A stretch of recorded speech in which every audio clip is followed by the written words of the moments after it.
ওই শোনো না, এত মিষ্টি করে ডাকতেছো কেন? ভালো করে ডাক দিলাম তাও সহ্য হইল না।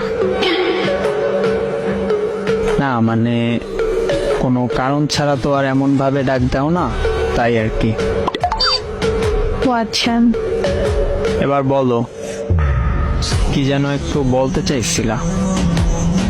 শোনো তাহলে, আমরা বিয়ের পর যখন এক ঘরে থাকবো তখন কি পরবো আমি?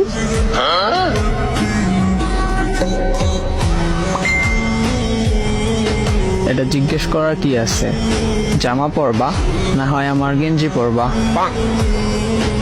তুমি বলো আমি কোনটা পরবো। আরে পরো একটা জামা বা গেঞ্জি। তোমাকে বলতে বলছি। জামা পরো কেমন? সত্যি তো।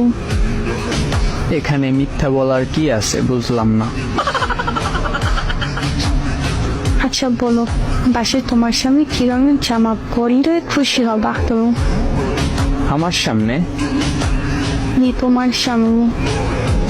আমার সামনে তোমার কিছু পড়তে হবে না, তাতে আমি বেশি খুশি হব।